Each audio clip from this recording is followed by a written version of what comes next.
Alô, alô. Então vamos começar hoje a palestra sobre comunicação segura e perspectivas de segurança.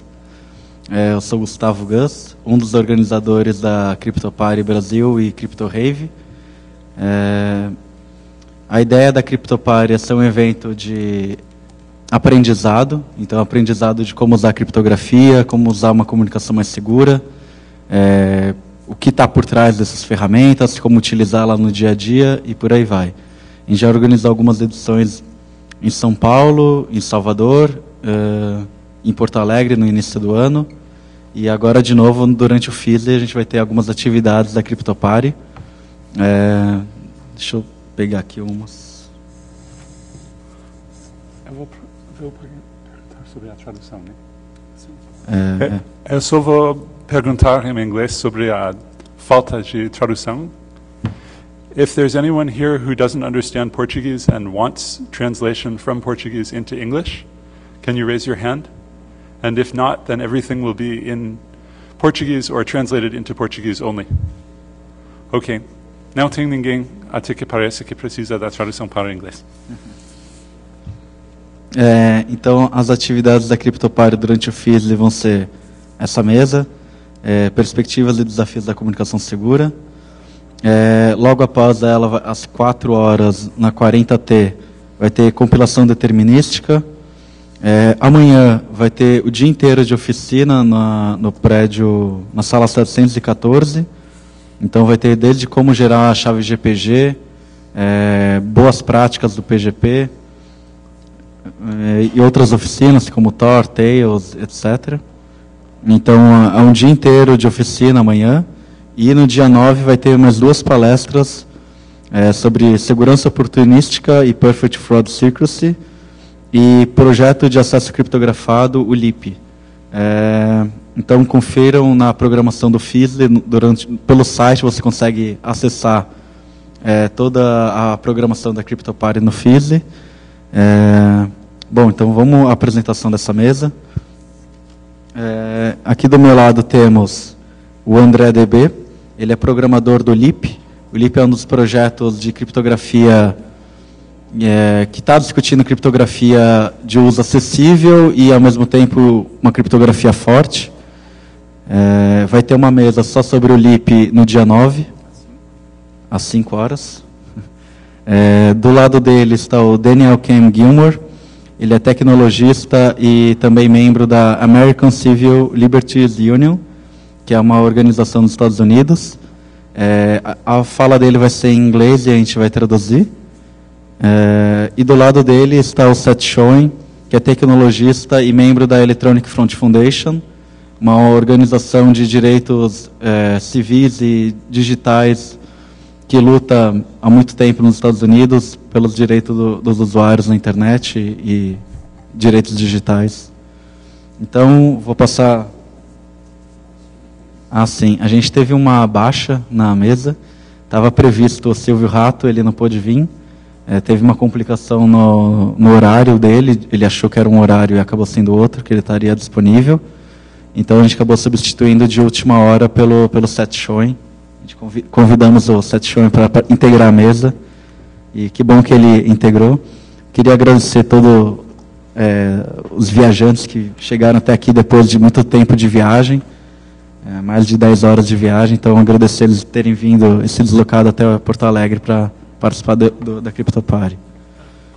Bom, acho que é isso, eu vou passar a palavra. A ideia é eles fazerem uma exposição inicial, depois a gente abrir para mais perguntas.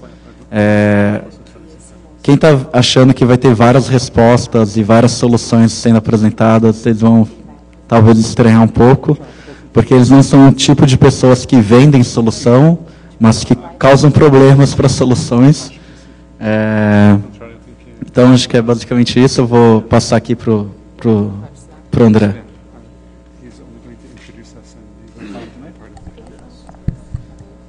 Oi. Obrigado pelo convite. Está dando para ouvir? Daí? A gente pensou em organizar essa mesa de uma forma mais como uma conversa um pouco informal, e não assim exposições de cada pessoa separadamente, porque a gente achou que podia ser mais útil assim. Então a gente pensou inicialmente em algumas perguntas para fazer uns para os outros que podem ajudar a dar o caminho assim da conversa, né? Oi?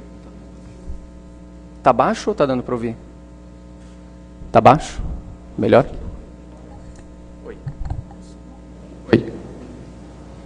Então, e como a gente não sabe exatamente qual que é o público que está aqui, e a gente vai descobrindo isso ao longo da fala, a gente pensou em começar com algumas perguntas bem básicas, que possam dar o chão comum, né, para a gente poder conversar. E a ideia mesmo é a gente começar falando, mas depois abrir, isso virar uma conversa que é bem mais rico desse jeito, assim. Então, acho que a primeira pergunta básica, já que a gente está falando sobre criptografia, é por que a criptografia é importante, né? Ou por que além de ser uma ciência muito bonita, por que a gente deve se preocupar com ela de uma forma consistente, né? Então, talvez pudesse começar perguntando, já passando a palavra, perguntando talvez para o DKG, se você tem alguma ideia de por que a criptografia é importante.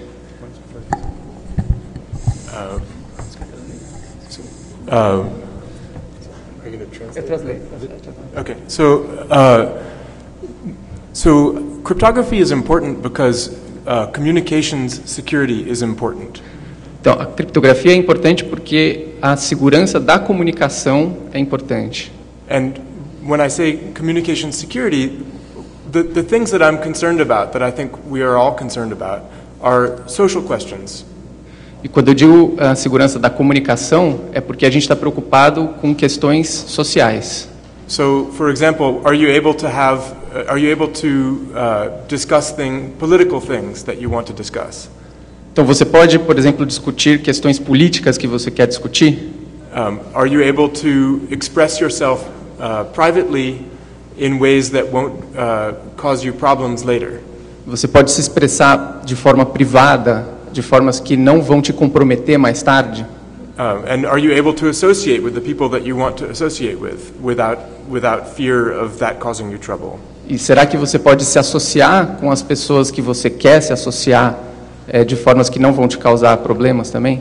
And for people who work in the commercial world, are you able to have private business conversations that maybe you don't want your competitors to hear, to be able to be in control of the communications in your own business? E para as pessoas que são do ramo comercial, será que você pode ter conversas privadas que não vão colocar em risco o seu negócio? So these freedoms are essential social and political freedoms. And those are the same freedoms I think that we are concerned about with free software, with software freedom. Então, essas liberdades são liberdades sociais e políticas, são liberdades políticas e sociais que a gente está preocupado, e são as mesmas liberdades que a gente está preocupado quando a gente fala de software livre. So these tools are relevant because they permit you to have the kinds of social and political freedoms that we want you to have, that you want to have, that you would want other people to have. Então, essas ferramentas são importantes porque elas te permitem ter essas liberdades que você quer ter e que você quer que as outras pessoas tenham também. So, should we ask questions about Sim. where people are? A gente pensou em algumas perguntas para fazer para a plateia, para poder saber mais ou menos com quem que a gente está falando, né? E a primeira pergunta é a seguinte: quantas pessoas aqui administram computadores? Bastante gente. Que seja o seu próprio, né? Mas e quantos são administradores de sistemas? Bastante gente também. Digo no sentido comercial, falando, trabalham com administração de sistema. Sim. Então, quer dizer, bastante gente, né? E dessas pessoas, ou de todas, quantas escrevem software? Algum tipo de software? E quantas escrevem software para as outras pessoas usarem? Que não são só para a gente usar. Bastante gente também, né? Quantas pessoas aqui gerenciam dados de outras pessoas? Bastante gente também. Então, que tipo de compromissos, né, estão inclusos, né, nessa responsabilidade? E o que é isso? Assim, são exemplos, né, de gerenciamento de dados de outras pessoas, podem ser os seus clientes ou os seus pares mesmo, né, em outros contextos que não de puro negócios. Então, tem gente aqui que armazena os dados de outras pessoas em computadores administrados por si próprio, né? Quantas pessoas aqui armazenam o contrário, armazenam seus dados em computadores de terceiros? Algum dado? Bastante gente também.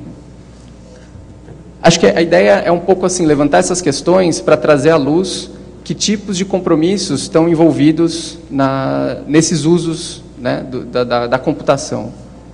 Qual é a sua responsabilidade quando você está gerenciando dados de outras pessoas, né? E o que você espera das outras pessoas quando elas estão gerenciando os seus dados, né?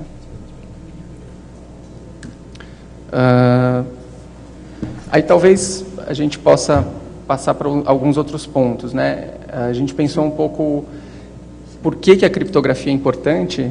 Vocês querem adicionar alguma coisa sobre isso? Sobre os conceitos diferentes da segurança, agora? Sim, pode ser.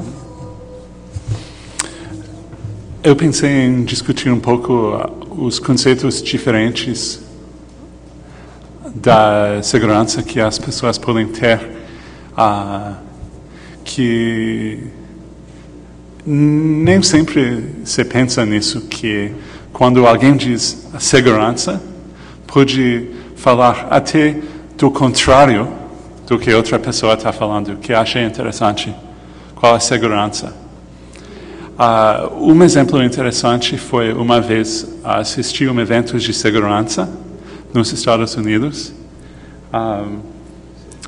e encontrei uma stand no evento com uma placa dizendo segurança de mensagem instantânea. O que quer dizer segurança de mensagem instantânea? Me perguntava. Conheço gente trabalhando em projetos como OTR, proporcionando privacidade para os usuários de bate-papo, e decidi perguntar qual foi o projeto daquela empresa na área de segurança de mensagem instantânea. E pensei, é algo assim ou algo diferente? Foi bem diferente. Foram soluções de vigilância de conversas de mensagem instantânea para contextos corporativos, no sentido de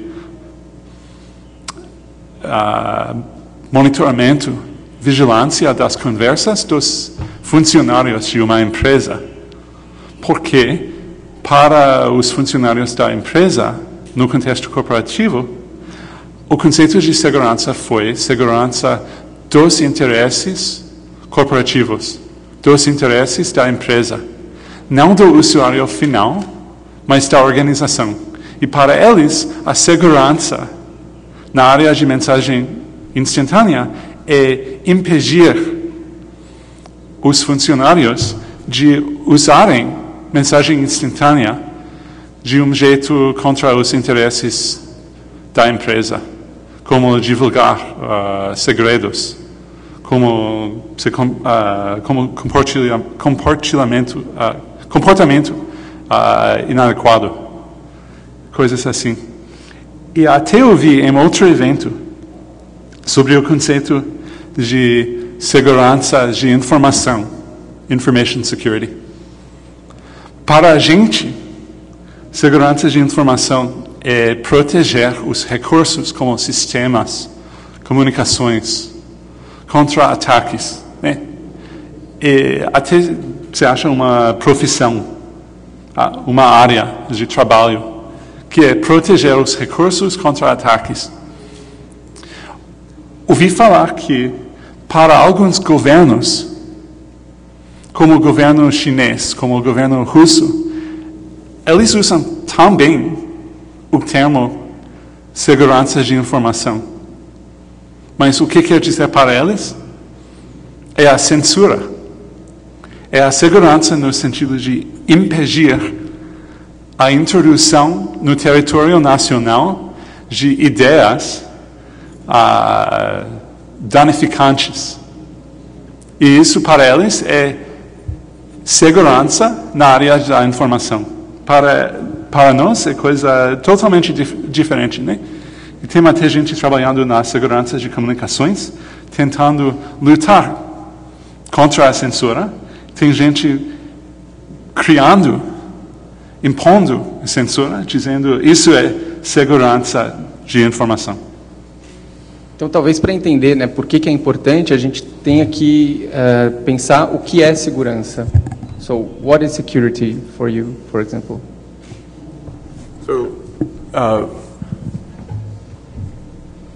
So similar to what Seth said, it means different things to different people. But I think we can talk about pieces of it that have specific meanings. Então, similar com o que o Seth disse, pode ter sentidos diferentes para diferentes pessoas. Então, dá para a gente pensar em pedaços separados e pensar nos significados desses pedaços. So we can talk about confidentiality, meaning we want our communications to be between us and the person that we are communicating with and no one else. Então, uma coisa que a gente pode falar é confidencialidade, que significa que a gente quer que a comunicação entre nós e uma outra pessoa não esteja disponível para ninguém mais. And we can talk about message integrity. So the message that you send is the same message that your partner in the communication receives. It hasn't been tampered with. A gente pode falar sobre integridade de mensagens, que significa que a mensagem que saiu de um lado tem que chegar do outro lado sem ter sido alterada. É a mesma mensagem. Que é coisa diferente, pode ter uma propriedade sem a outra. Sim, uma coisa é ser confidencial, outra coisa é estar íntegro. And then we might also care about the authenticity of messages, to be sure that you know who sent you a message. Então, uma terceira propriedade seria a autenticidade da mensagem, no sentido de que você quer saber quem foi o autor daquela mensagem, ter certeza que a pessoa que enviou, você sabe quem foi que enviou aquela mensagem. And another form of security that you might care about is you might care that someone who's outside your communication doesn't know that it is you who is communicating. Or with whom. Or to whom you are, who you are communicating to. So you might want to stay private or anonymous or pseudonymous to the outside world. Então, uma outra propriedade que você pode querer é que quem está olhando a comunicação não saiba quem seria o contrário da autenticidade. Talvez não. Sort of. Talvez não. Mas o que você pode querer é que a pessoa que está olhando a comunicação não saiba quem é a pessoa falando ou quem é a pessoa que está recebendo. De alguma forma, se manter anônimo ou por trás de um pseudônimo ou privado.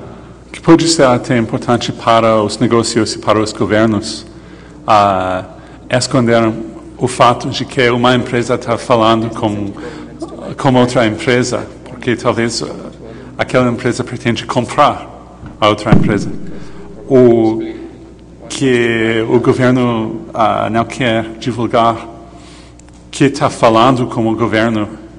Por exemplo, em outro país, pretende ajudar um ativista em um país estrangeiro e quer esconder o fato dele estar em contato com o governo. So, and another scenario is a whistleblower would want to be able to be known, maybe, to the people to whom they're divulging misbehavior, but not want to be known by the people who they're reporting about. O que levanta um outro cenário, que é que um whistleblower, que seria um vazador de informações, não sei se tem um denunciante, pode querer que as pessoas para as quais ele está denunciando saibam que foi ele que fez a denúncia, mas não outras pessoas, quer se manter anônimo para o resto das pessoas. So, despite the fact that security has different meanings for different people, I think we can look at these facets of it and look at the ways that we can build tools that free software can support these tools that support the freedoms to do these different things. Então, apesar de então terem vários diferentes significados para várias pessoas, dá para olhar para essas facetas específicas e que são facetas que o software livre pode ajudar a criar. Às vezes é importante e difícil entender qual o fim de um software e qual o fim de outro na área de segurança. Por exemplo, tem gente que usa alguma ferramenta de segurança chamada e pensam, bom, agora minhas comunicações são seguras. E provavelmente, no melhor caso, são seguras de uma forma que ele mencionou, ou duas formas. Não em todas as formas. Por exemplo, o fato da existência da comunicação com quem, de quem, provavelmente, na maioria dos casos, não foi escondido. E pouca gente entende exatamente, a gente fala modelos de ameaça, pouca gente entende exatamente qual o modelo de ameaça no qual pensava o desenvolvedor ao escrever o software. Muita gente acha é importante ter comunicações seguras, mas as vantagens, os benefícios que tem com uma ferramenta podem ser completamente diferentes de outra.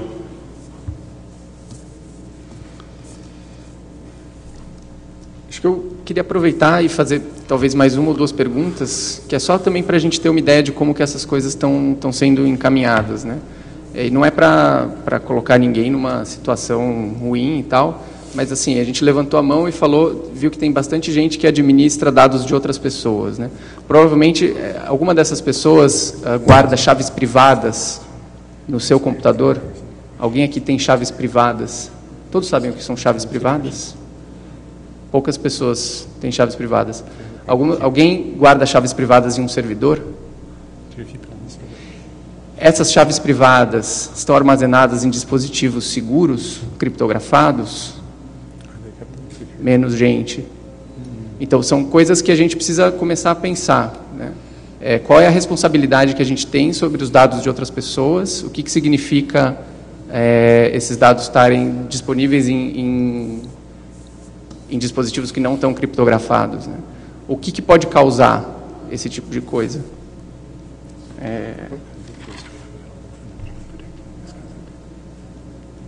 E aí, acho que talvez a gente pode levantar alguns desafios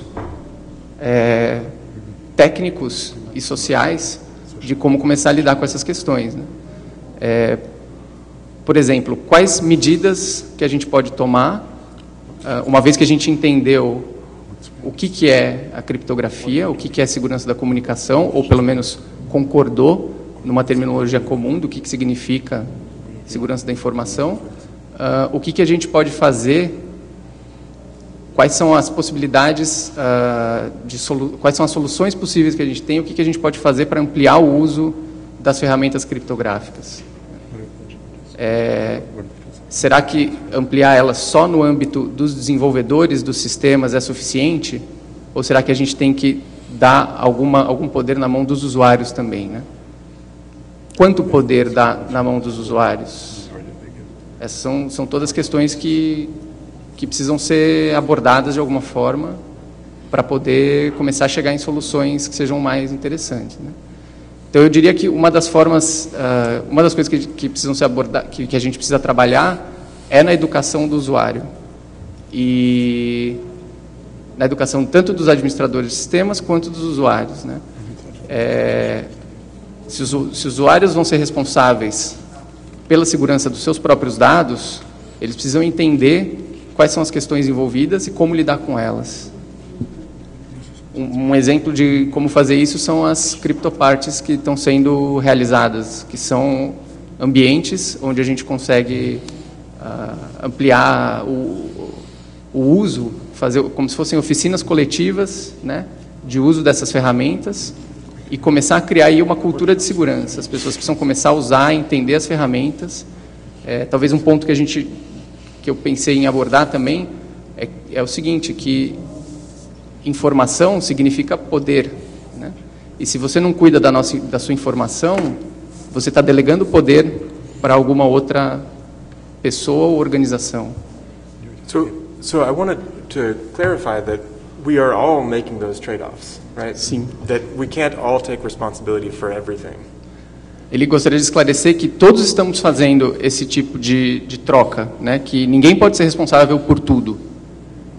And so what we need to know when we are making those trade-offs, instead of blindly accepting that, instead of not even knowing when someone else has power over us because of these relationships. Então, que a coisa importante é saber que a gente está fazendo essas trocas e quando a gente está fazendo essas trocas, ao invés de simplesmente delegar e não ter ideia de quando que uma pessoa terceira está tendo controle sobre esse tipo de coisa.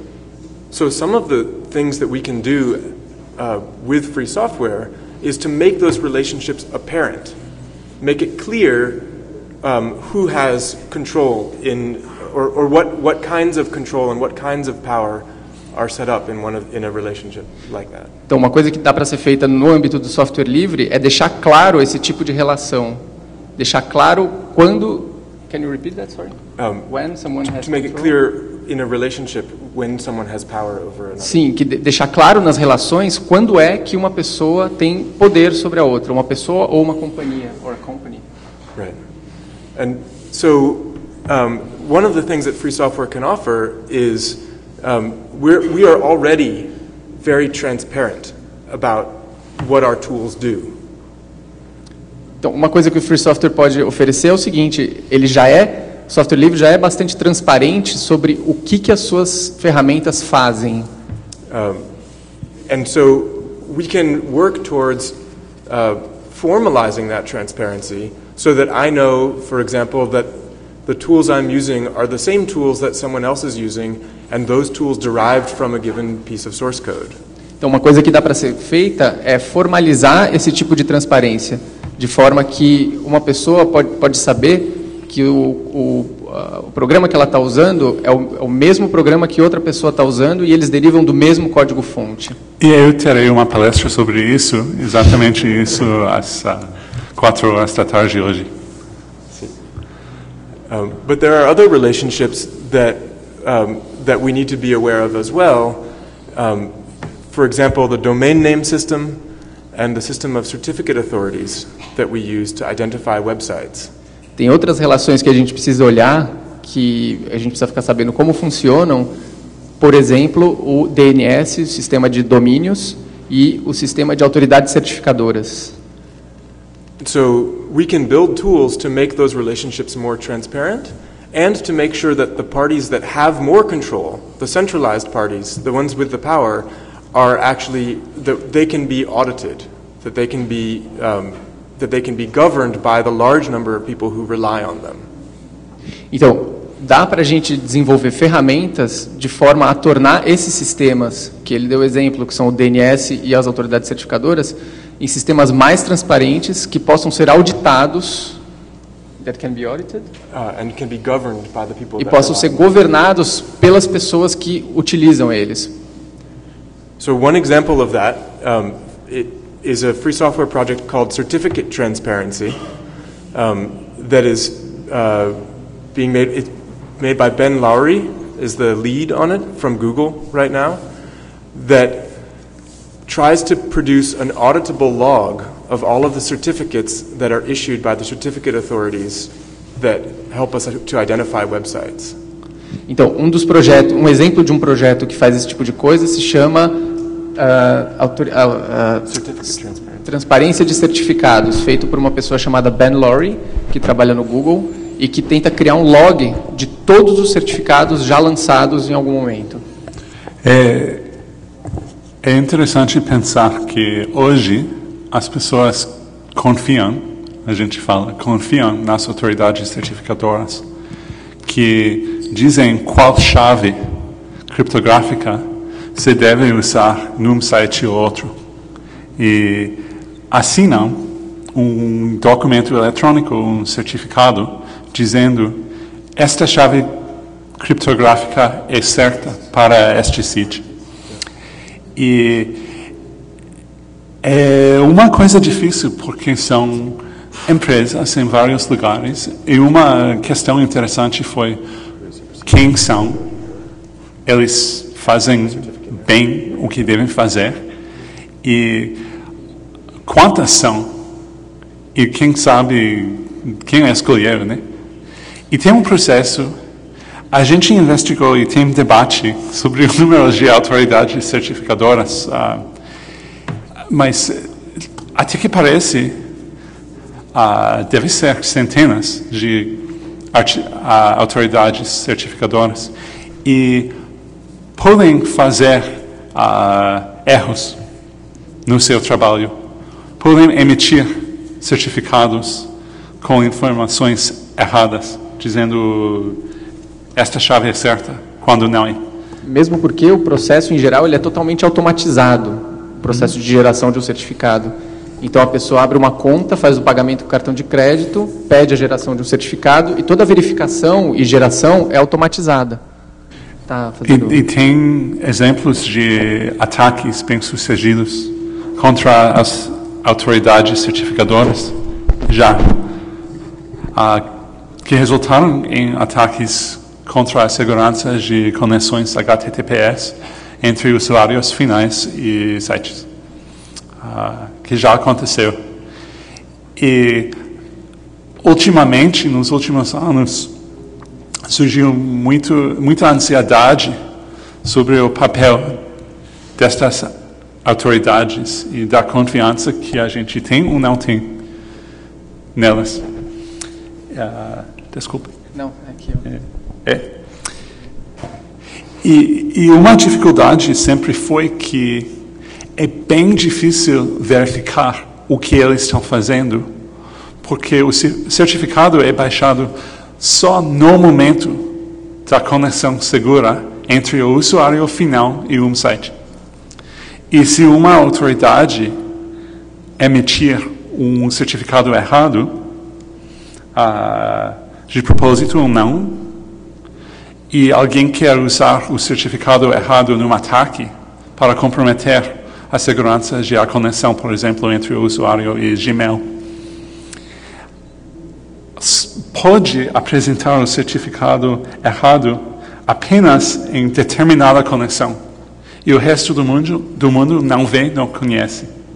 É por isso que pareceu muito importante poder saber quais certificados são emitidos, né? E o que estão fazendo as autoridades certificadoras. I just wanted to give some context. Thank you. Yeah. So there are other tools that also provide more transparency into these relationships. Transparency about who has access to information about who you've talked to, transparency about who has access to the content of what you say. Então, existem outras ferramentas que ajudam no tipo de transparência na relação com esses atores. Ferramentas que te ajudam a saber quem tem acesso ao conteúdo da sua comunicação ou, por exemplo, quem tem acesso ao conhecimento de com quem você está falando. So I wanted to, we can compare and contrast two different projects, maybe that provide communication to end users, where one project is designed to retain lots of information and control, and another project is designed to not retain information and control. So I wanted to call out Leap, which Andre works on, and I think Seth can talk about Skype, and maybe we can compare those two. They don't do exactly the same thing, but I think it's worth looking at. Sim, que tem ferramentas que têm formas diferentes de tratar esse tipo de dado. Quer destacar dois projetos? Sim, que tratam diferentemente esse tipo de dados, que é o conteúdo da comunicação e, por exemplo, os metadados. E ele gostaria de destacar dois projetos para a gente talvez fazer uma comparação, que é o LEAP, que é o projeto que eu estou trabalhando, e o Seth talvez possa falar um pouco do Skype. Então, talvez a gente comece com qual deles? Eu não trabalho no Skype, mas escrevi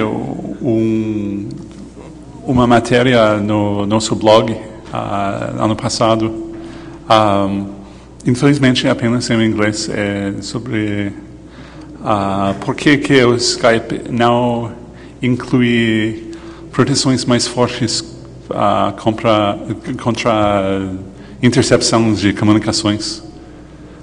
Why doesn't Skype include stronger protections against eavesdropping? Escrevi ano passado no nosso blog da EFF e foi por causa de uma entrevista que a gente de Microsoft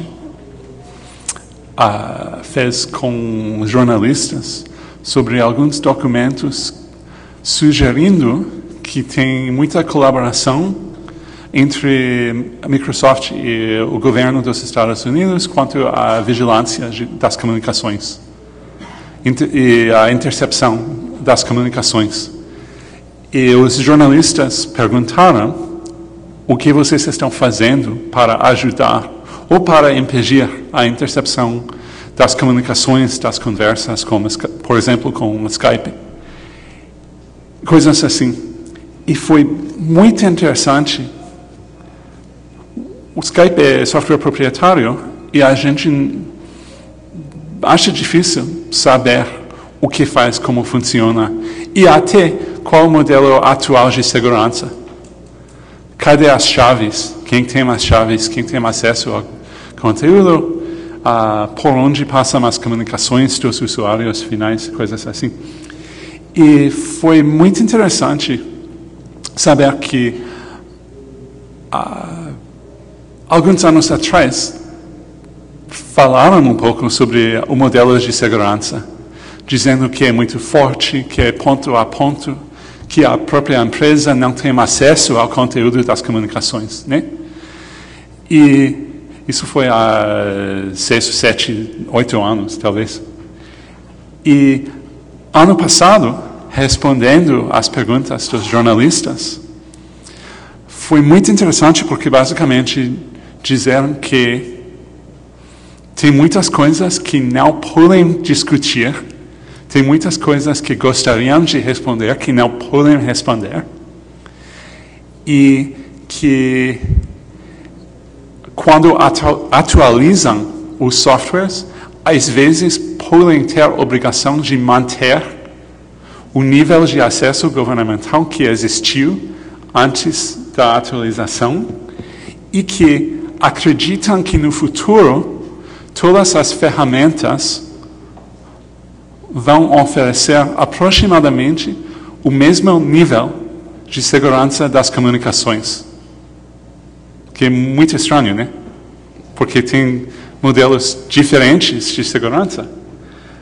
É bem estranho pensar no que eles disseram que não podem discutir, que não podem responder.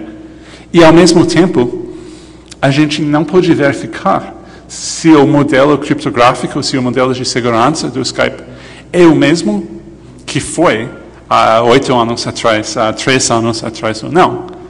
Se mudaram o modelo, se mudaram o funcionamento, funcionalidade do software ou não. E hoje, se a empresa tem as chaves, se tem o poder de descriptografar as suas conversas ou não.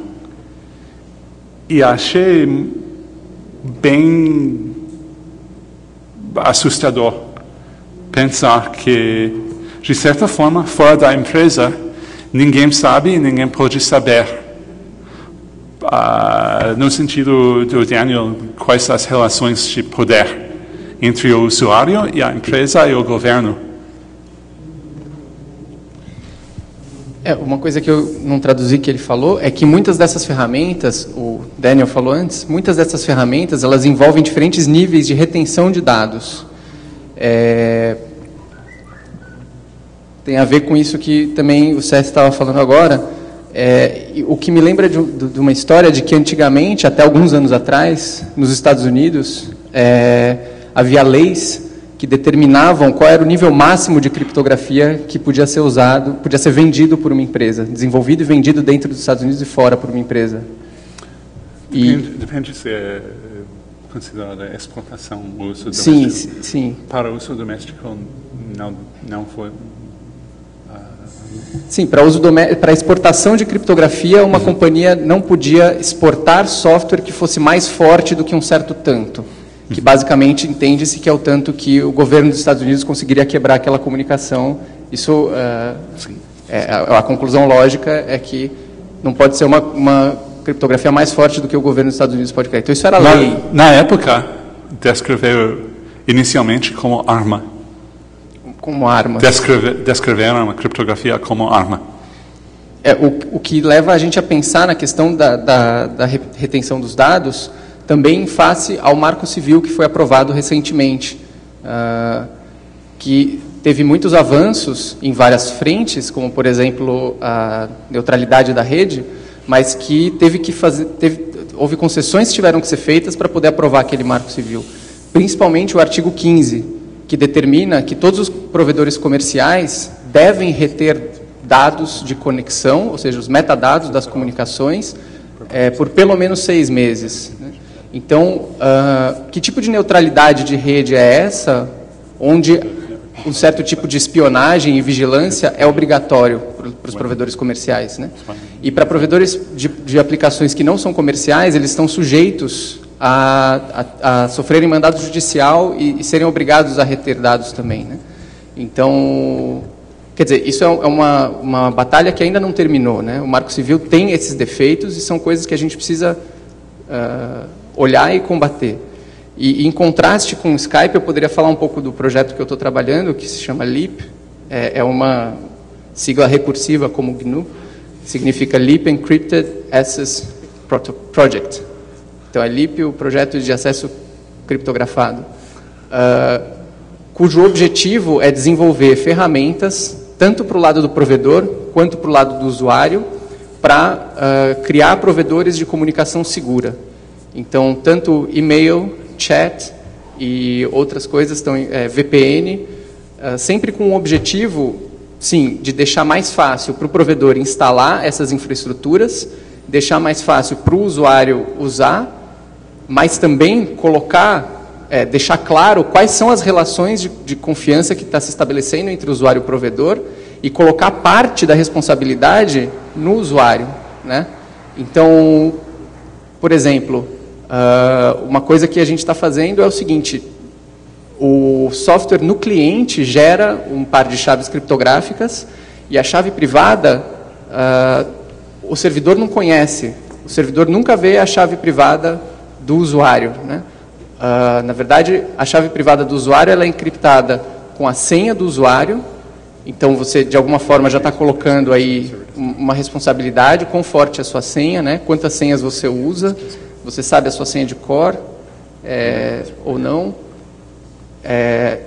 deixando isso claro para o usuário, e aí toda a comunicação sai do computador do usuário criptografada com a chave dele. E isso tudo é software livre e é auditável, no sentido que o DKG estava falando antes, né? Esses são os compromissos diferentes que a gente pode estabelecer para poder atingir esses objetivos, né? É diferente, por exemplo, de um Skype, que você não tem acesso ao código-fonte, você não sabe o que está acontecendo, eles não podem nem falar sobre o que eles estão fazendo ou não. Então, quer dizer, qual ferramenta você vai usar, né? O que leva também a uma outra questão, que é quão fácil de usar é uma ferramenta, né? Skype, por exemplo, é muito fácil de usar. Sim. E provavelmente por isso que muita gente usa, porque é muito fácil de usar. And some of that usability comes from not asking the user to take responsibility. Que parte dessa usabilidade vem do fato de não pedir ao usuário que tenha responsabilidade sobre os seus dados. Por exemplo, para chaves privadas, sim, para manter a chave privada no dispositivo. Sim, porque existe sempre um balanço aí, como diz um amigo nosso que viria aqui hoje, mas não pôde vir, existe um balanço entre conforto e segurança, né? Quanto mais confortável, quanto mais fácil é de usar um sistema, menos controle você tem dos detalhes técnicos dele.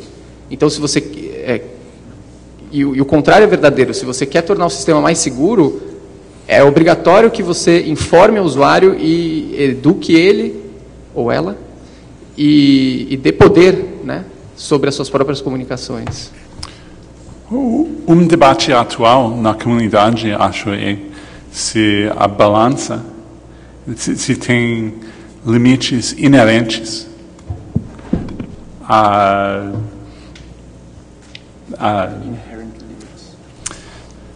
neste sentido,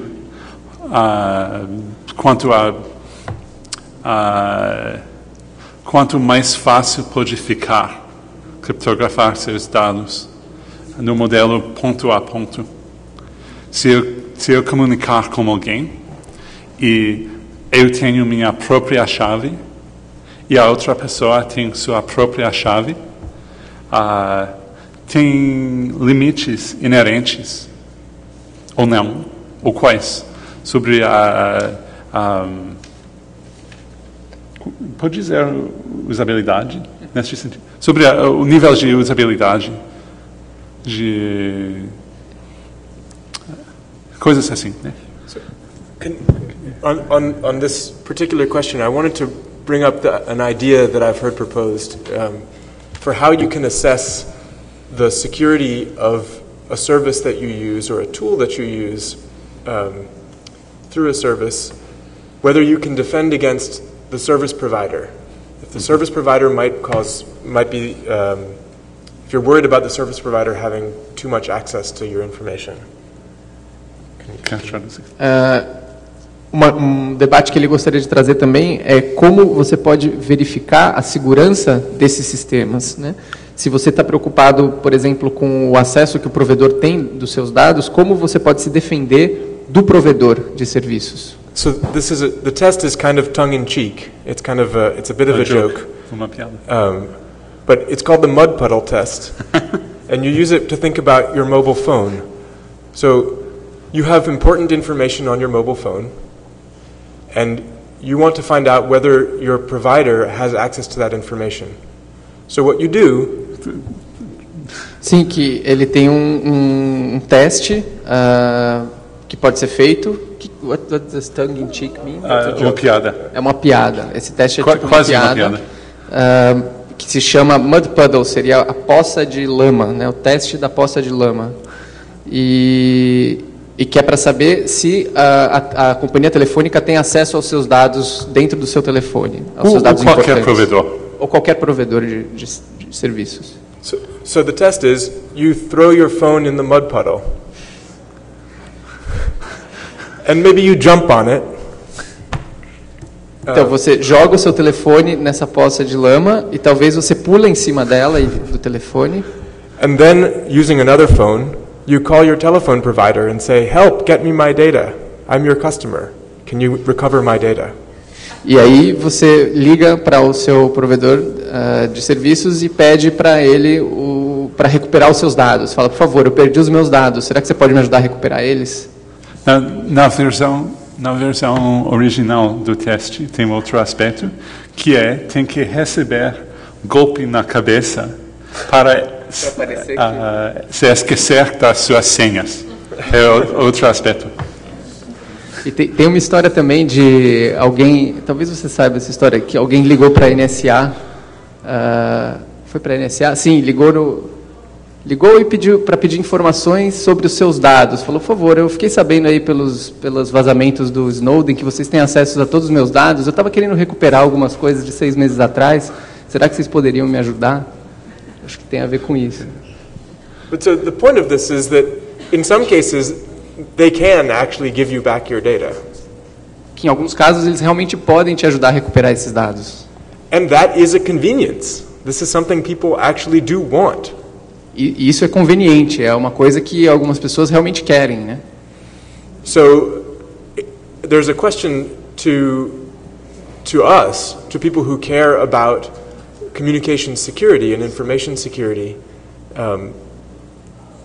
of how can we make those trade-offs that provide people with the convenience that they want, but don't necessarily put them then in the power of their telephone provider or anyone like their government who can take over their telephone provider. Então, que isso é uma questão para as pessoas que estão pensando na segurança da comunicação. Como que você pode prover esse tipo de serviço para as pessoas, mas sem colocar poder nas mãos dos provedores de serviços, né? Mas sem perda de conveniência. Sem perda de conveniência. Também. Eu ia comentar que uma coisa que foi discussão no LIP por muito tempo era se haveria recuperação de dados ou não. Então, a primeira ideia era a seguinte: perdeu sua senha, foi mal. A gente não tem ela armazenada em nenhum lugar aqui que você pode recuperar. E, por enquanto, na verdade, a gente está meio nesse estágio, porque ou isso, ou você tem que armazenar a senha do usuário, que é complicado, porque aí dá acesso a toda a comunicação dele. É interessante pensar nisso quanto a empresas que oferecem serviços de nuvem para guardar os dados do usuário, como cloud backup, coisas assim. No caso comum, eles têm acesso a todos os arquivos do usuário e assim podem trocar se o usuário se esquecer da senha, pode pedir à empresa, quero uma outra senha, me esqueci da senha. E podem fazer.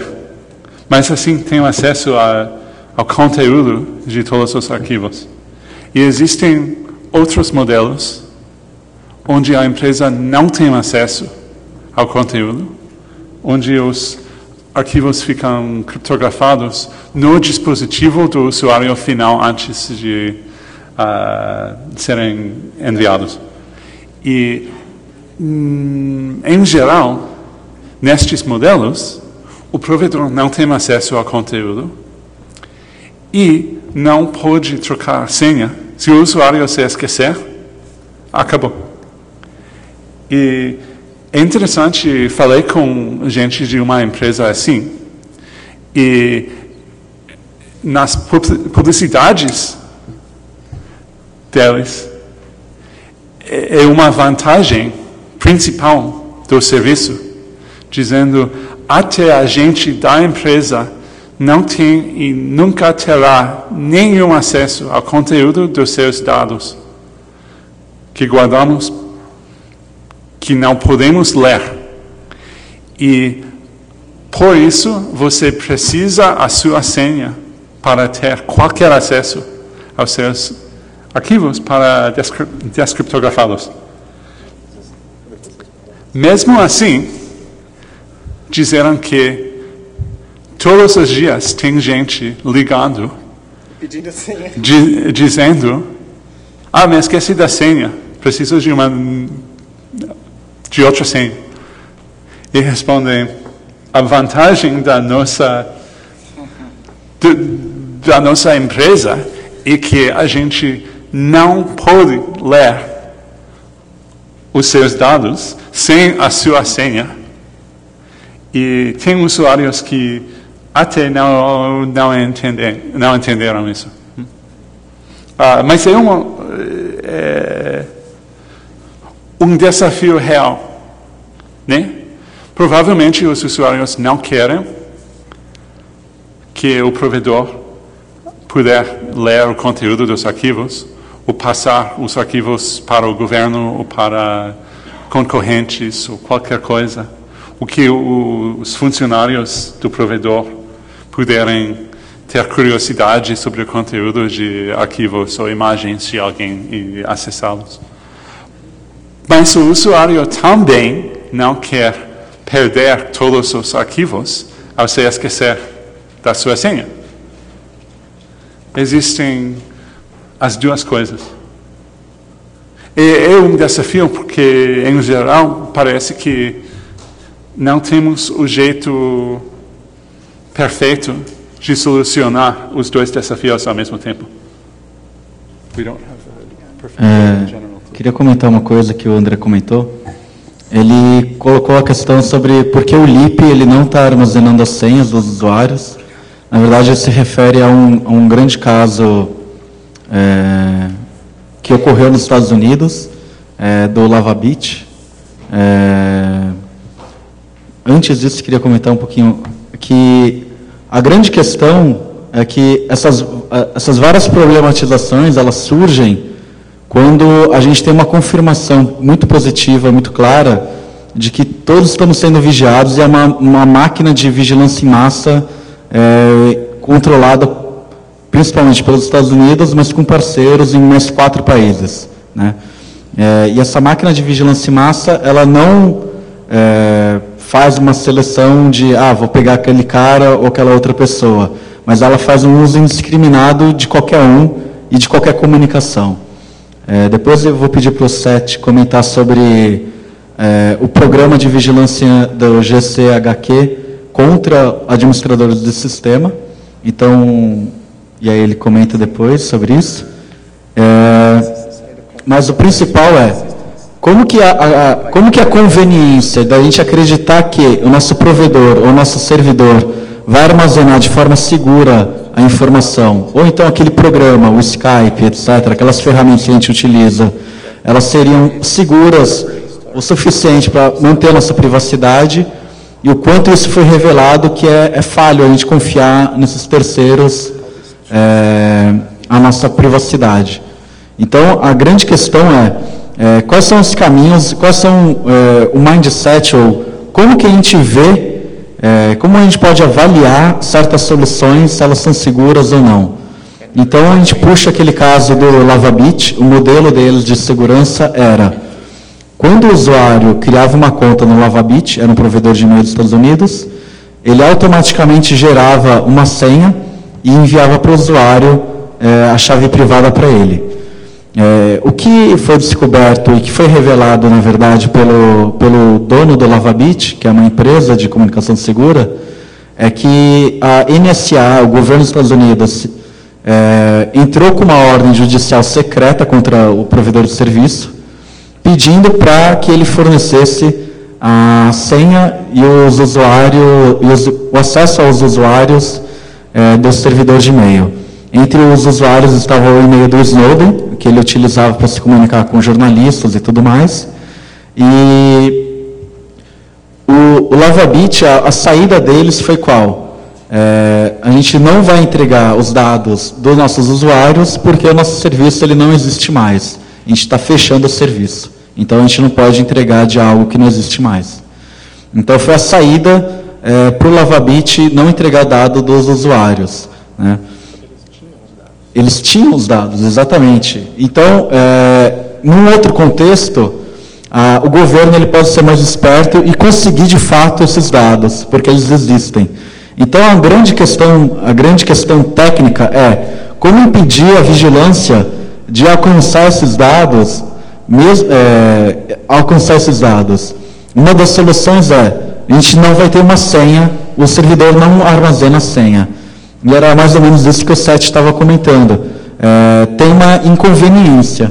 O usuário esquece a senha, né? E, nesse caso, se ele esquecer a senha, ele não vai ter acesso ao conteúdo armazenado no serviço. Então, esse é um modelo do Lavabit. Ele foi bastante criticado por outras pessoas na internet, justamente por ele ter o acesso às senhas criptografadas para entrar no sistema, mas por uma ética do administrador do sistema, isso não foi possível que o governo tivesse acesso. Basicamente isso. Aí comenta sobre os administradores. Só comentar uma coisa em cima do que você falou. É importante lembrar que esse tipo de coisa continua acontecendo. Tem uma expressão em inglês que se chama snake oil, que seria o óleo de serpente, que é quando a pessoa ou a companhia diz que tem práticas de segurança que na verdade não tem, ou não é clara sobre as suas práticas de segurança e deixa o usuário numa posição de não saber. Ou as práticas existem e não funcionam, como desenhar sua própria criptografia desde zero, no sentido de criar... De não reutilizar coisas que já são soluções sólidas. Inventing your own block cipher or something. Não usar os padrões que já existem, que já são conhecidos pela comunidade e auditados, e fazer a sua criptografia desde o começo. Né? Isso é uma coisa que algumas companhias fazem. Eu queria colocar uma outra coisa também que tem a ver com o que ele estava falando, que é o seguinte: a cultura de segurança, né? A cabeça do usuário, das pessoas em geral, tem que mudar para poder atingir como traduz mindset? Um tipo de pensamento onde um estado de espírito onde essas questões estão presentes, né? Então, por exemplo, a questão da senha. Quanto mais fácil de lembrar sua senha, provavelmente, em geral, mais fácil dela ser craqueada também. Então, suponha que a gente tenha sistemas de segurança que são que deixam toda a segurança nas mãos dos usuários, dependendo da senha delas. Quão boa é a senha dela? Né? Como ela armazena aquela senha? Será que ela escreve num papel? Será que ela usa um gerenciador de senhas? Será que esse gerenciador de senhas está protegido por uma boa senha? Ou armazenado num dispositivo criptografado? Esse dispositivo é protegido por uma senha ou por uma chave grande que cabe num pendrive? Então, tudo isso é coisa que precisa ser colocado para o usuário. Né? Você tinha pedido para ele comentar alguma coisa? Dos administradores como alvo. Ah, sim. Sim, uma coisa. Geralmente a gente pensa, mas eu não tenho nada a esconder, sou apenas uma pessoa, porque eu teria que me proteger. O Seth ele tem um bom exemplo sobre uma história recente revelada pelo Snowden. Mas acho que eu vou pedir para Daniel falar sobre o conceito no geral. Isso que apareceu uma matéria dizendo que o governo inglês escreveu em slides internos sobre administradores de sistemas como alvos de ataque pelo governo, porque tem acesso, porque tem poder, porque tem controle, e foi por isso que o próprio governo, chegou a atacar os dispositivos, os laptops dos próprios administradores de sistema, como alvo, como meio de ataque aos seus usuários. Que achei interessante, porque muita gente aqui é administrador de sistema, e de acordo com estes documentos, você é o alvo potencial de ataque governamental. Não apenas da China, mas também dos Estados Unidos, ou da Inglaterra, ou de talvez vários outros países. And so I think that's one concrete example of. Sorry, I think that's one concrete example of how we need to be concerned not just about ourselves and how we ourselves might be hurt by the surveillance, but how our relationships may make us attractive targets, and we are responsible for the people with whom we have relationships. Sim, que isso é um exemplo concreto de como nós não precisamos estar preocupados somente com a nossa própria segurança, mas como we're responsible to the people. Mas somos responsáveis também pelas pessoas com as quais a gente se comunica.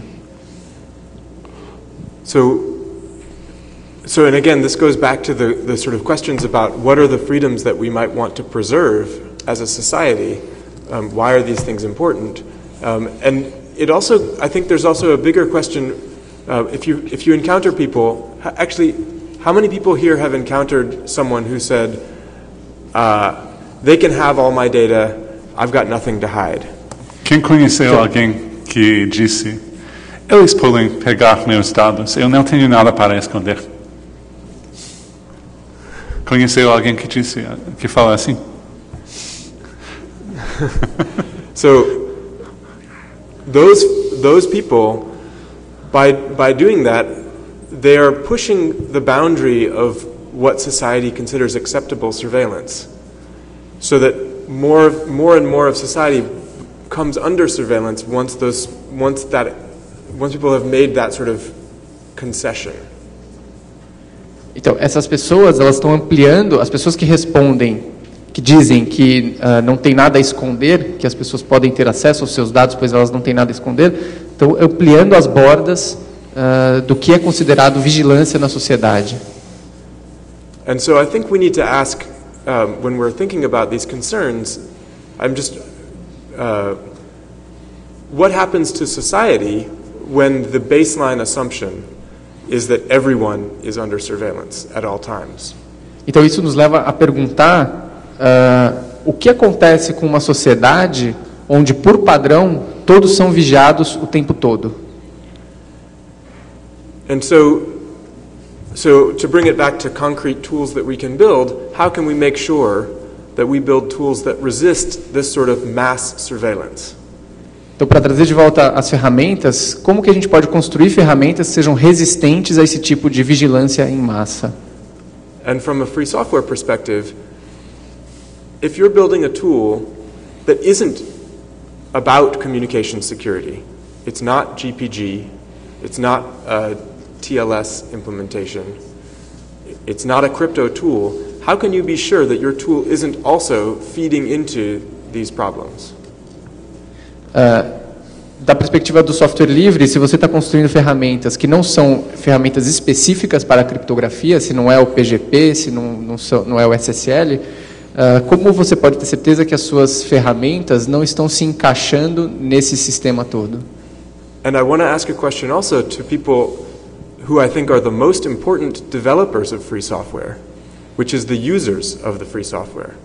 So even if you don't see yourself as someone who writes the tool, if you use free software and you notice that your free tool is leaking information that it shouldn't leak, or that it is making an unauthenticated connection and could pull malicious data from the network, you can report that. You can raise that as a concern so that other users know about it at the very least and that the developers have an opportunity to fix it. Então, como os desenvolvedores mais importantes do software livre, ele disse, são os usuários, né? E como que os usuários podem ter formas de, quando perceberem que as ferramentas que eles estão usando estão vazando informação ou fazendo conexões que não são autenticadas, como que eles podem avisar isso para os outros usuários e retornar isso para a comunidade de alguma forma? É uma pergunta? Essa question? I want people to think about that. Ele quer que as pessoas pensem sobre isso. So part of how do we build a secure security culture, you used the term, I think, is reporting bugs, right? Mm-hmm. Então, uma forma de criar essa cultura de segurança é fomentar o relatório de bugs, escrever bug reports, relatórios de bugs sobre ferramentas. So who has reported a bug here? Quem já escreveu um bug report aqui? Do we have sessions here about how to report bugs at Feasly? Ele perguntou se há sessões sobre como relatar bugs no Feasly. É uma prática bem importante. Uma prática importante. Talvez a gente possa abrir para perguntas, o que vocês acham?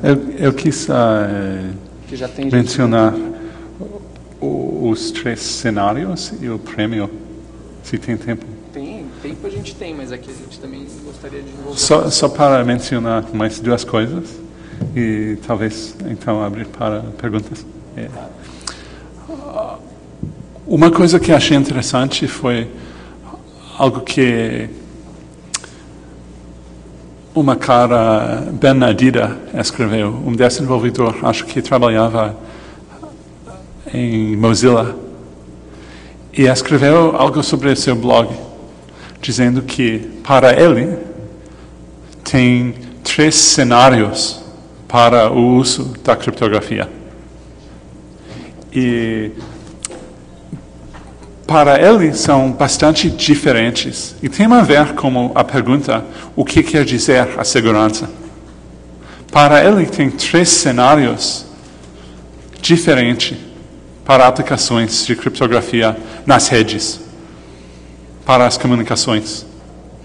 O primeiro para ele é negócio para negócio, business to business, dizendo que tem acordo entre 2 empresas, 2 organizações grandes, que têm peritos contratados para estabelecer um canal de comunicações seguras para qualquer fim, para e-mail, troca de arquivos, qualquer coisa. Mas são peritos, são profissionais, e tem acordo de direito, tem tempo, tem discussão das ferramentas a serem usadas, qualquer coisa. Isso é negócio para negócio. Para ele isso é mais fácil, porque eles já se conhecem e têm uma experiência, têm um conhecimento, têm o poder de escolher a ferramenta adequada. A segunda coisa, o segundo cenário é negócio para consumidor, business to consumer. O exemplo mais conhecido é HTTPS, para criptografar a conexão web, que é muito importante. A gente trabalha muito com a segurança da HTTPS, acha importante, aconselha ativar em qualquer site, qualquer coisa.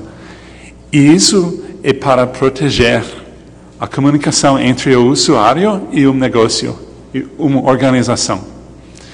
Não pretende proteger contra o negócio, né? Um exemplo é usando o Gmail para comunicar com um amigo que também usa Gmail. E vocês 2 têm conexões criptografadas com o Google para proteger contra provedores de internet, que até que parece funciona. Tem debate, mas até que parece, em geral, funciona para proteger contra provedores de rede e para quem está tentando vigiar a conexão de rede. Mas nem pretende proteger contra o Google, impedir o Google de ler seus e-mails. Isso é apenas entre negócio e consumidor. E o terceiro, e isso pode ser difícil porque você precisa da infraestrutura de troca de chaves, que resulta em poder mais centralizado, coisas assim. O terceiro cenário para Benedita é a criptografia ponto a ponto, peer-to-peer. E ele acha mais difícil este cenário. O conceito é criptografar dados dentro do dispositivo de um usuário e não descriptografar até o dispositivo da outra pessoa física. E isso é a mais segura, de certa forma, porque não tem intermediário com acesso ao conteúdo, mas o mais difícil também, principalmente por causa do gerenciamento de chaves, que qualquer um tem que ter chave no seu dispositivo, que tem que trocar de maneira segura a chave, tem que verificar de maneira segura a chave. Isso é muito difícil, muita gente não entende exatamente como fazê-lo, e mesmo quem entende não acha muito conveniente, porque, por exemplo, só pode ter acesso aos e-mails em um dispositivo, em um laptop, não em outro, porque não tem a chave. Coisas assim. E o processo de verificação sempre pode ser difícil. Para ele, Benedita, ele acha que a gente nunca vai chegar no mundo onde a maioria das comunicações são protegidas desta maneira, neste sentido. Acha que pode sim chegar no sentido de usar criptografia negócio para negócio e negócio para consumidor, mas ele acha que a gente nunca chega no terceiro, ponto a ponto. Muita gente na nossa comunidade, inclusive na nossa mesa, tem interesse pelo conceito de chegar, sim, neste cenário de criptografia usuário para usuário. E sempre foi difícil. E uma coisa que eu queria mencionar é que o meu chefe na FF tem um projeto. E isso é interessante. É quase uma meta-competição. Não a competição, mas a competição sobre a competição. Ou seja, a gente na FF tem interesse por oferecer um prêmio de criptografia usável, com um prêmio de dinheiro. Não existe ainda este prêmio. E a ideia hoje é decidir, se for possível, e quais seriam as regras para julgar a competição, para decidir qual projeto vai ganhar. E esta fase está acontecendo agora. A gente divulgou, infelizmente, apenas em inglês, uma chamada de trabalhos. Não para projetos para ganhar, mas para regras de julgamento para o prêmio. Para dizer, se você tivesse que decidir qual o melhor projeto da criptografia usável para o usuário final, para proteger as comunicações, usuário para usuário, quais seriam as regras? E a gente aceita trabalhos. É coisa, nesta fase quase acadêmica, a gente aceita artigos dizendo, para mim, a maneira certa de determinar qual o melhor projeto nesta área seria assim. Bom, ainda está aberta a chamada. Se alguém tiver interesse, posso informar mais sobre como funciona. Supostamente as propostas devem ser em inglês. Vou pensar em dizer que podem ser em português também e posso traduzir para o meu chefe. Só para esclarecer que isso vem de uma tradição dos concursos de criptografia, né? Que determinam os padrões criptográficos a serem usados. Em geral, se abre um concurso para a comunidade de segurança da informação, falando, olha, precisamos de um padrão novo de criptografia. Então, quais são as propostas? Então, propostas de cifras. Essas várias propostas de cifras com provas de segurança, um concurso, e depois determina-se um novo padrão de uma cifra criptográfica.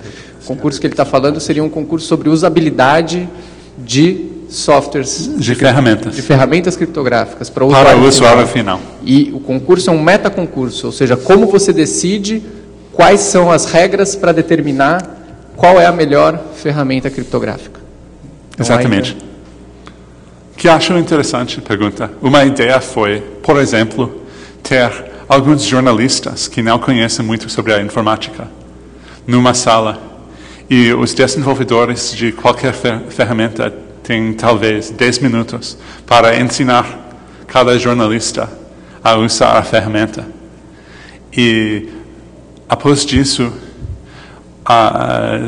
deve ter tempo para os jornalistas se esquecerem como usar a ferramenta, e após disso deve ser teste. E a ferramenta que protege melhor as comunicações das jornalistas nestas condições deve ganhar. Foi uma ideia.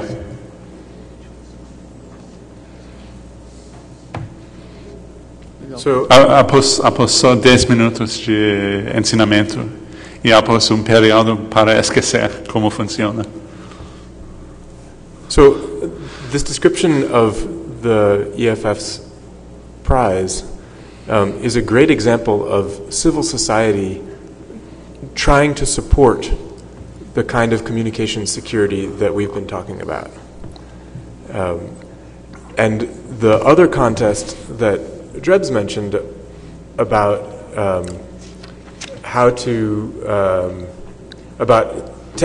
competitions for ciphers is much further in the direction of mathematics. Que essa descrição que ele fez desse prêmio que a EFF está oferecendo é um ótimo exemplo de como a sociedade civil pode tentar se organizar para tentar resolver esses problemas. E que o exemplo que eu dei sobre os cryptocontests são muito mais na direção de comunidades acadêmicas e matemáticas. But there's a space in the middle between these two as well that currently is not well served by things like contests. Que há um espaço no meio dessas duas coisas atualmente que não é solucionado através de contests, concursos. So and that is the communications protocols that we use. So transport layer security, OpenPGP, off-the-record messaging. Those mechanisms are defined and described by groups of people who come together and say, hey, it should work this way. But there's no contests, or there are very rarely contests for how that should work. Que os protocolos de comunicação que a gente usa hoje, que são amplamente utilizados, como, por exemplo, TLS, Transport Layer Security, ou OpenPGP, ou o OTR, que é Off the Record Messaging, eles são definidos e descritos por pessoas que se juntam para fazer, exatamente com esse objetivo, para fazer a descrição desses protocolos. Mas eles não têm um concurso por trás deles para ajudar a resolver. Geralmente são comitês. Tem reuniões em várias cidades do mundo e discutem como deve funcionar. Mas não é concurso. And those committees are run, people who are on those committees come from everywhere, including from places that you might think to be a problem. The National Security Administration is involved. National Security Agency, thank you. The NSA, the United States NSA, is involved in helping to develop these standards. So you may have heard about a standard that the NSA pushed through that actually gave them access to the communications of people. It was a secure communications standard, but it was broken, and it was deliberately broken. Então, que esses comitês que se juntam para desenvolver esses padrões, eles contêm pessoas que vêm de vários lugares, inclusive alguns lugares que podem ser problemáticos, como, por exemplo, da NSA, Agência de Segurança Nacional dos Estados Unidos. E ela está envolvida em vários desses comitês. E elas que fazem os padrões de segurança. E, inclusive, ela esteve presente em alguns comitês deliberadamente forçando padrões que depois foram provados que estavam quebrados, que eram inseguros. E ele disse de propósito? De propósito, claro. Intentional. Yeah. Que foi ruim, né? Que participaram em certos processos como peritos, porque sabem muito sobre a segurança e a informática e coisas assim. E tem posso dizer ramo, não a área de pesquisa, mas parte da organização.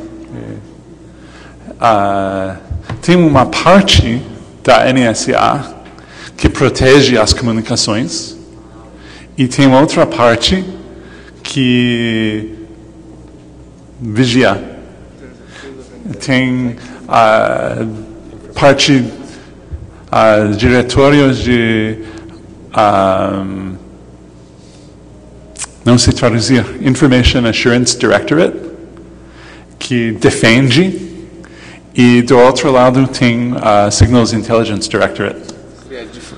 Departamento de Garantia de Segurança, Sim. De um lado, e do outro? Departamento de Inteligência de Sinais. E são os dois dentro da mesma organização. E é por isso que as pessoas aceitam a presença da gente da NSA nestes comitês e coisas assim, porque eles têm o papel de defender as comunicações também. E quando participam destes comitês, dizem que estão participando para defender as comunicações.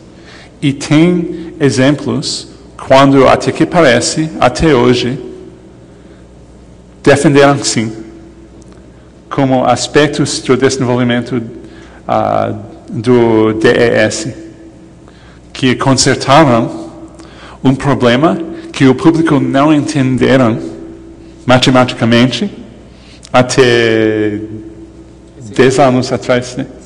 Differential Cryptanalysis.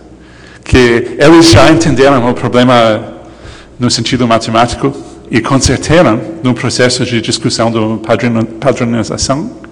E 10 anos atrás, 10 anos mais tarde, as pessoas disseram, foi por isso que consertaram, por causa desta técnica que a gente não entendia.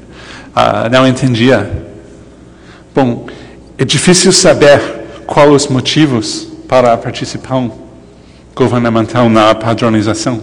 Parece que, às vezes, sim, estão tentando melhorar os padrões, e, às vezes, já comprovadas, estão tentando minar os padrões. So what can we do about that? How do we address that? Então, o que a gente pode fazer sobre isso? Como a gente lida com essas questões? Porque as pessoas tentando minar os padrões não dizem, bom dia, estou aqui para minar seu padrão. Não dizem, sou espião, vou escrever um padrão ruim que parece bom. So I ask this not because there's an easy answer, but because what we need people working in all of these spaces. Então ele está fazendo essa pergunta não porque tem uma resposta fácil, uma resposta pronta, mas porque precisa de gente trabalhando em todas essas frentes e espaços. We need people who are building the tools. We need pessoas que estejam construindo as ferramentas. We need people who actively use the tools and observe them. Usuários das ferramentas e observadores delas. And report problems. E que relatem problemas. We need people who understand the mathematics. Pessoas que entendam os problemas matemáticos envolvidos. We need people who can do usability work and make sure that things are functional and effective and intelligible. E pessoas que façam o trabalho de usabilidade, que façam com que as ferramentas sejam fáceis de usar e inteligíveis. We need people who can evaluate the standards that are being proposed in these committees. Pessoas que possam avaliar os padrões que estão sendo propostos dentro desses comitês. We need institutions that can support this kind of work. Instituições que possam apoiar esse tipo de trabalho. And we need auditing and transparency for the people who are making who are effectively in power in all of these relationships. They need to be held accountable. E precisamos de auditagem e transparência para as pessoas e organizações que estão no poder nesse cenário, que possam ser responsabilizados por esse tipo de coisa. Mais duas coisas, talvez. Pessoas que podem ensinar o uso das ferramentas, ou documentar o uso das ferramentas. E pessoas que podem detectar bugs no código-fonte dos programas, que sempre acontece. porque os governos e outras organizações têm gente lendo o código-fonte, tentando encontrar falhas de segurança, nem sempre consertam os problemas que encontram. Às vezes sim, às vezes não. Talvez Acho que sim. Vamos abrir para perguntas e depois eu queria mostrar um site. Então, perguntas. Wait,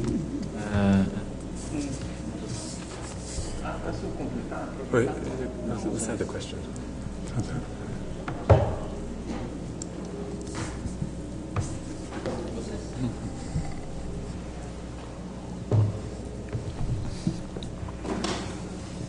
Na verdade, é mais uma observação. Eu queria saber se a opinião de vocês é que realmente a solução para esse problema é criptografia.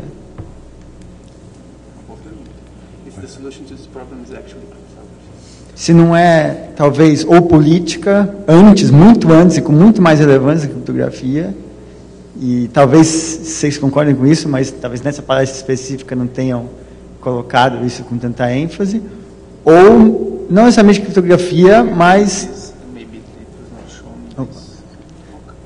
a distribuição e a diversidade de serviços, como outra estratégia de prevenção ao controle, né? So decentralization and the political and social work we need all of those. We also need the cryptography. Cryptography is a critical element without which we can't do the rest of the work. And I think by analogy, it's worth remembering that we have laws that make it illegal to do things like breaking into someone's house, but we still actually have locks on our doors.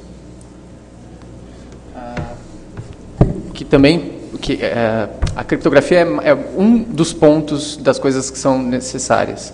Que sem a criptografia não dá para fazer também as outras coisas. Mas que a política é importante. Por exemplo, tem leis que tornam... Hoje nós temos leis que tornam ilegais entrar na casa de alguém sem autorização, mas mesmo assim você coloca a trava na sua porta. Você não deixa a porta aberta para qualquer um entrar. And we also have rules that make certain kinds of governance illegal. In general, you're not supposed to make secret laws, although the United States unfortunately seems to be doing some of that. And the way you protect against that is you have infrastructure that implements those decisions, as well as having the laws and the social structures that are in place. Que existem estruturas hoje que estão tornando a governança ilegal. Apesar de, nos Estados Unidos, por exemplo, você supostamente não poder criar leis secretas, isso de uma certa forma está acontecendo. E que é importante ter uma infraestrutura que possa implementar e forçar com que esse tipo de... that they can enforce? Infrastructure that can enforce? The rules and the social agreements that as regras e os acordos sociais que acontecem. Can I put one point more? Que a gente também, eu acho que naquela lista de precisamos de pessoas para isso, precisamos de pessoas para aquilo, também precisamos de grupos que não estejam comprometidos com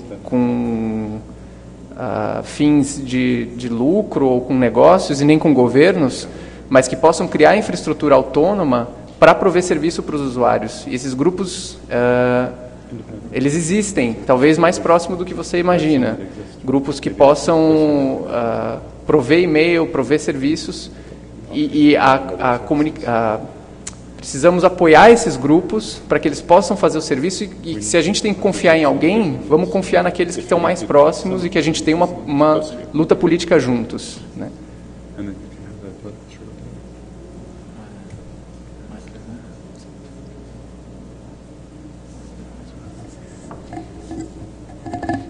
Alguém gostaria?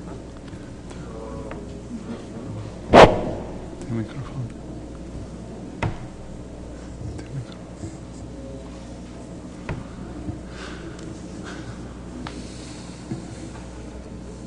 Baseado nessas informações que o Snowden tornou público para o mundo inteiro,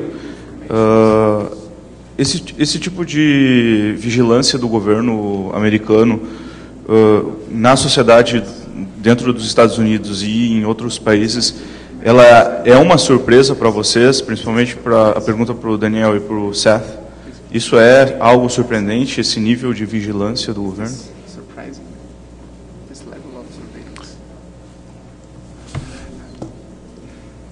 Eu acho que sim, principalmente no sentido de acreditava que estavam ouvindo, mas os documentos descrevem atividades muito além de ouvir, no sentido de ataques ativos em escala grande para comprometer a infraestrutura em vários níveis, inclusive física e organizacional, existe? E de padronização, comprometer a infraestrutura por meio de atividades muito ativas, né? O que entendia foi atividades de escala grande de ouvir, como sinais de rádio, que foi o que faziam no início, durante a Segunda Guerra Mundial, nas origens das agências de inteligência de sinais e coisas assim. Mas o que a gente aprendeu, o que aprende que entendem hoje a atividade de forma muito geral, no sentido de ter acesso às comunicações e acesso aos dados sobre as pessoas, e que tem muitos meios de conseguir o acesso. E muitas vezes, vários meios de conseguir acesso ao mesmo dado.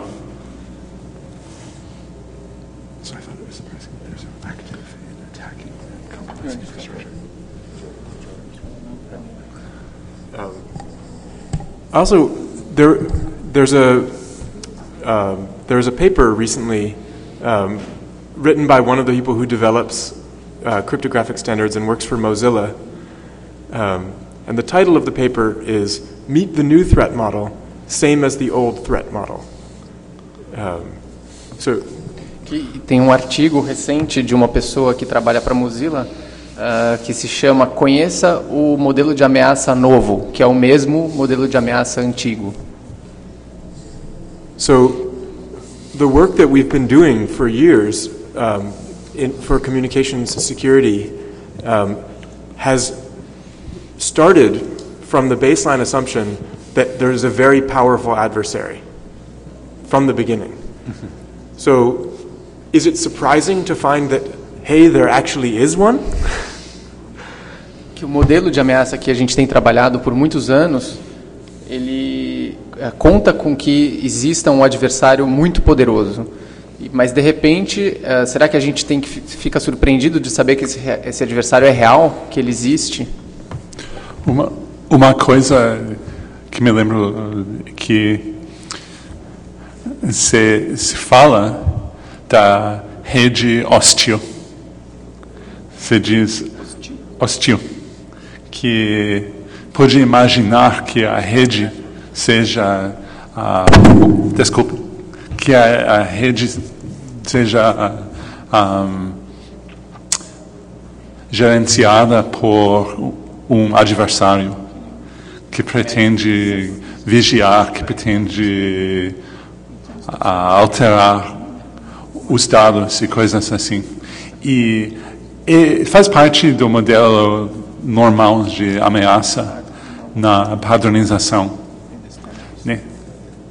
Mesmo assim, se alguém usar ferramentas tais como Wireshark ou Wi-Fi Pineapple, coisas de teste de segurança, coisas de ataque, para mostrar para as pessoas como funciona a vigilância e o ataque.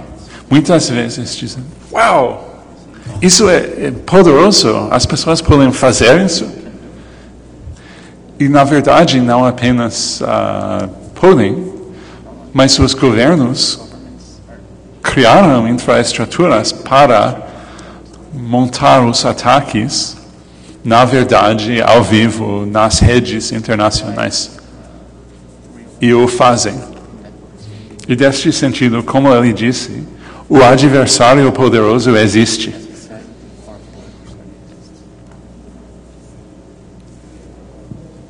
Eu queria só voltar uma coisa que me lembrei quanto à pergunta dele, a pergunta anterior, que é a seguinte: recentemente teve um caso de apreensão de servidor de um grupo brasileiro que se chama Saravá e que hospeda dados de muitos grupos, inclusive movimentos sociais. E não é muito claro como aconteceu, por que aconteceu esse tipo de apreensão. Mas é importante saber que os dados que estavam lá dentro estavam criptografados. Então, os usuários do servidor, se a gente confia na criptografia que foi utilizada, os usuários não foram comprometidos por esse ataque. Existem outras formas de que pode-se tentar chegar aos dados, mas não é com a apreensão de um servidor que esses usuários vão estar expostos. E isso entra em outros sentidos também. Também é importante ter backups desses dados. E esses backups vão estar em outras máquinas. E essas outras máquinas também têm que estar criptografadas. Então, eu concordo, acho super importante a colocação que você fez. E corroborando também com um comentário que ele fez, assim, a criptografia ela é, mesmo assim, necessária. Mas eu acho que o trabalho político é necessário também.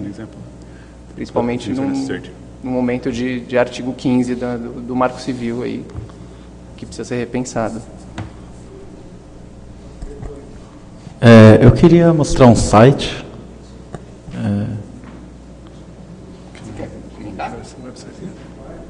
Um segundo. É que eu vou... Deixa eu mostrar o site para mim. Enquanto carrega o site. Não, concordo, estou ligado nessa história também, mas até esse caso do servidor Saravá, eu tenho minhas dúvidas se eles realmente queriam usar os dados ou se foi meramente, como de costume da polícia, uma ação de intimidação, né? Mais de demonstração de poder do que realmente pegar os dados. E aí, na verdade, uma preocupação que na verdade é a seguinte: acho que quando a gente fala muito de criptografia e foca muito na criptografia, a gente está falando de segurança individual.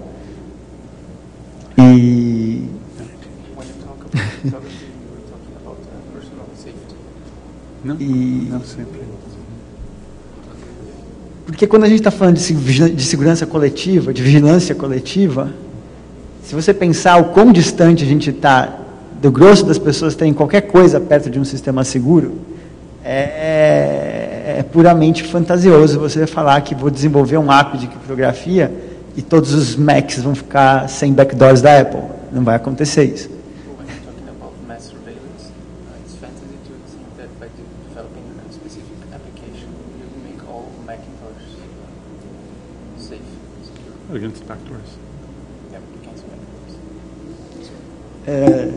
E no contexto de vigilância individual, o modelo de ameaça ele tem uma solução, também tem um equipamento antigo, quer dizer, o modelo é o mesmo e ele continua dispondo dos equipamentos antigos que são a intimidação, a vigilância física, outras formas o roubo por órgãos, seja policiais ou seja de forças antagonistas aí de sei lá que movimento for. Quer dizer, a CIA ainda é muito eficiente no quesito de vigilância individual. A NSA ela trabalha na vigilância coletiva. E nesse sentido, quer dizer, a criptografia é importante, mas o que impede a polícia de entrar na sua casa não é a fechadura. É a lei que impede o cara de ir lá e usar uma chave mestra que toda a polícia tem. Ou de pular a janela.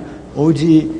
se você pensa em termos da casa normal de todo mundo, que não é um bunker fechado, a criptografia é um instrumento fundamental, mas a gente não pode achar que ela é o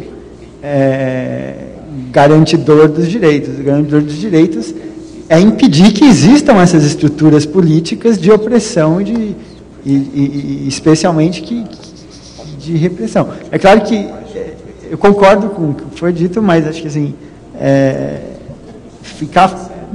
gente não deve deixar parecer que a criptografia vai salvar ninguém. As pessoas que vão de fato conseguir se proteger por criptografia vão estar sendo atacadas de outras formas e eventualmente e a grande maioria da população dificilmente vai realmente chegar num ponto onde a criptografia vai deixar elas isoladas da espionagem. Uma coisa interessante é pensar que a sua casa é construída de madeira, talvez. E o software e comunicações são construídas, de certa forma, de lógica e de matemática. E assim, a ideia, a possibilidade de ter comunicações e ferramentas seguras neste sentido pode ser diferente. Só que a gente não sabe escrever softwares corretos e seguros, mas são construídas da lógica e da matemática. E assim, me parece que na teoria podem ter outro nível de segurança, mas até agora não existem muitos softwares verdadeiros. Talvez além daqueles do Daniel Bernstein, sem falhas de segurança. Mas, em geral, acho que você tem razão e lembra, o que você disse lembra a opinião do escritor Cory Doctorow. Talvez as pessoas conhecem o escritor de ficção científica Cory Doctorow, que mora na Inglaterra, que escreveu Little Brother e vários livros, um ex-colega meu. E ele falava sobre a segurança e a vigilância governamental, e ele pensava como se fosse coisas de saúde pública, dizendo a gente bebe água que vem da cidade, que vem de fontes comuns. E as pessoas não costumam criar sua própria água, vem de fora, e é recurso comum. E as pessoas têm que poder confiar que quem está proporcionando a água em casa para beber está oferecendo água adequada, livre de doenças transmissíveis e coisas assim. E para ele foi como se os governos pensavam ainda na possibilidade de usar as doenças transmissíveis como armas. Que a gente sabe que se pode usar doenças para atacar alguém. E para o Cory foi como se fosse pesquisar o uso de doenças transmissíveis como armas, em vez de apenas pensar em, não sei dizer, mas saúde pública, proteger a saúde pública e os recursos comuns.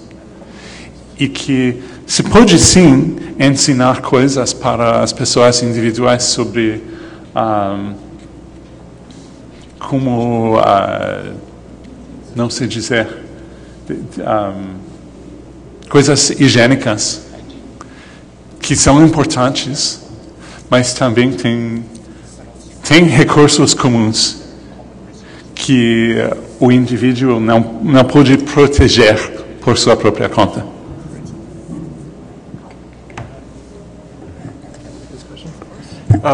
So one other thing that your question is excellent, and it brings to mind one other thing for me, which is that while cryptography is not sufficient, but it is important. But it is necessary.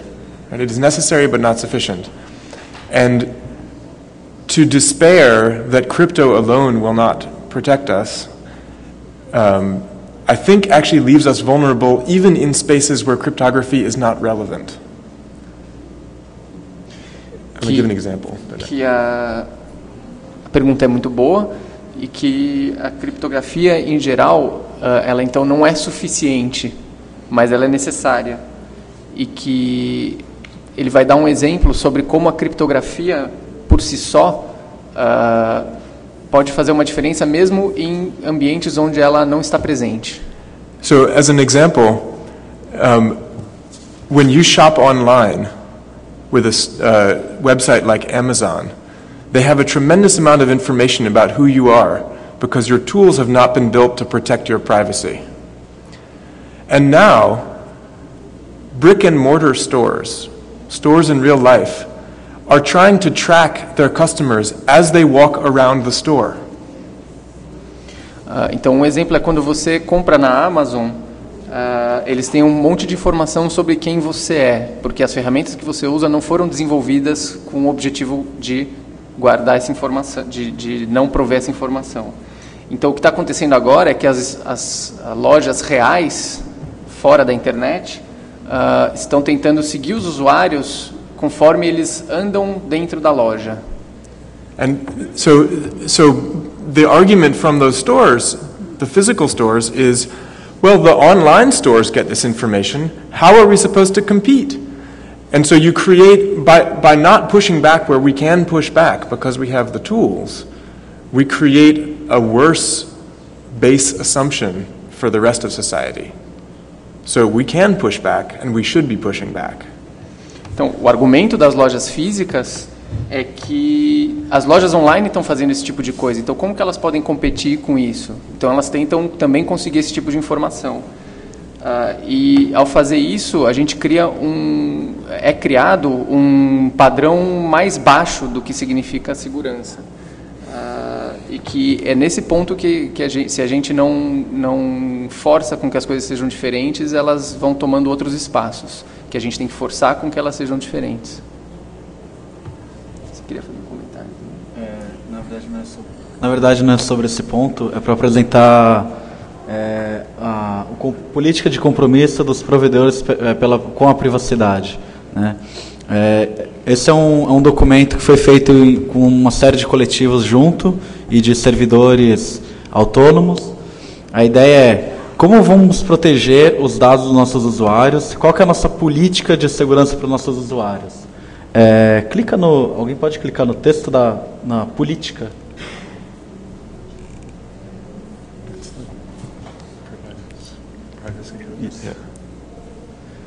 Então, basicamente, tem 3 níveis de segurança que é recomendado a adoção. Cliquem no número 1. Então, no nível 1, todas as conexões do serviço são criptografadas por padrão. Se uma conexão não criptografada alternativa for oferecida, ela deve ser marcada visivelmente para os seus usuários. Segundo item. Os e-mails enviados através do serviço podem incluir informações que identificam o usuário, por exemplo, o endereço IP do host de origem. Somente os dados que ainda não são publicamente acessíveis devem ser armazenados e criptografados. E é possível que registros logs com dados que identificam os usuários sejam armazenados sem criptografia. A adequação com essa política é revisada pelos administradores pelo menos uma vez por ano. Então, esse é o nível mais baixo de segurança, né? O e-mail é criptografado, mas também é possível o e-mail estar descriptografado, ser acessível sem HTTPS. No nível 2, toda conexão entre o usuário e o servidor é criptografada, né? É forçada a criptografia, o SSL. O segundo item não contém nenhuma informação que identifica o usuário. Então, se a gente usa o Gmail, por exemplo, toda vez que a gente manda um e-mail do Gmail, o nosso IP, da onde a gente está, vai no cabeçalho do e-mail. Então, se eu estou no trabalho, se eu estou em casa e eu mando um e-mail para minha namorada falando, não, hoje eu estou doente, estou... não, hoje eu estou aqui no trabalho, está muito cheio, e ela verifica que o meu IP é da minha casa, né? Então isso é algo muito fácil de ser descoberto, né? E isso a gente pode usar em outros contextos mais relevantes politicamente. Por exemplo, você pode dizer que você não estava em uma determinada região quando estava tendo uma manifestação, e o IP que mostra o seu cabeçalho pode indicar algo contrário.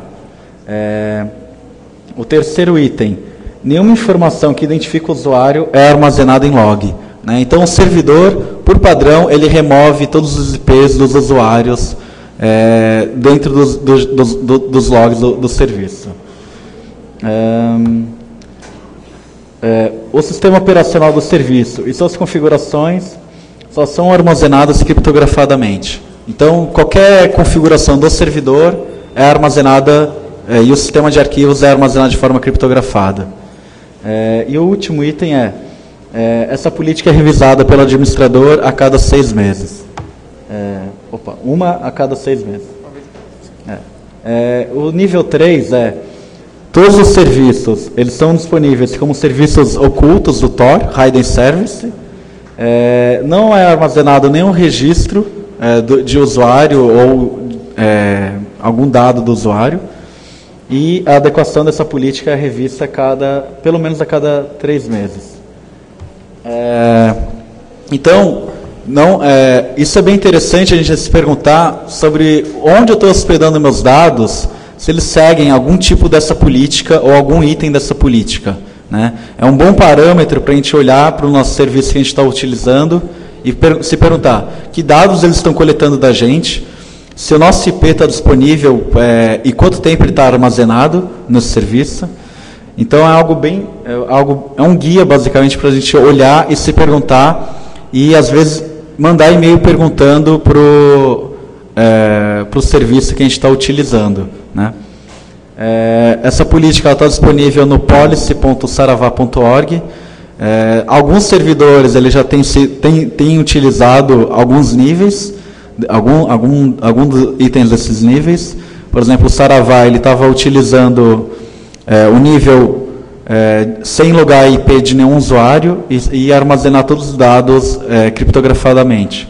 Isso é importante. A gente viu isso como é importante, porque a gente nunca sabe quando nós vamos precisar da criptografia, e por isso que a gente tem que usar sempre. Porque uma vez a gente os dados violados, não tem como voltar atrás e criptografar. Então, por isso que a gente tem que ser proativo e criptografar sempre. E não não esperar a coisa pegar fogo para sair gritando, ai meu Deus, a gente tem que fazer alguma coisa, aí já é tarde demais, né? E uma outra coisa, aproveitando o exemplo do set que ele falou do Cory Doctorow, que ele fala que dados pessoais deve ser tratado igual urânio, igual material radioativo. Porque uma vez vazado no meio ambiente, a chance de você conseguir restaurar o meio ambiente é muito difícil, né? E fica muito tempo disperso aquele material radioativo. A mesma coisa é um material sensível, alguma foto, algum e-mail seu. Até aquele e-mail deixar de ser válido, aquelas palavras, é um tempo de vida muito alto, né? Então, por isso a gente tem que tomar cuidado e manusear igual urânio, igual um material radioativo. E é por isso que a gente recomenda essa série de níveis e essa política de compromisso pela privacidade. Nosso tempo está no final. Eu queria fazer um comentário final, bem rápido, que é que o Marco Civil torna ilegal o provimento de serviços desse tipo comercialmente. Então, se tem algum servidor, algum provedor de serviços que quer se comprometer com a privacidade no nível 3, ele não pode mais legalmente no Brasil oferecer serviço comercialmente, por causa do artigo 15 do Marco Civil. Some final considerations? Our time is up. Acho que é isso, então. Túlio, muito obrigado.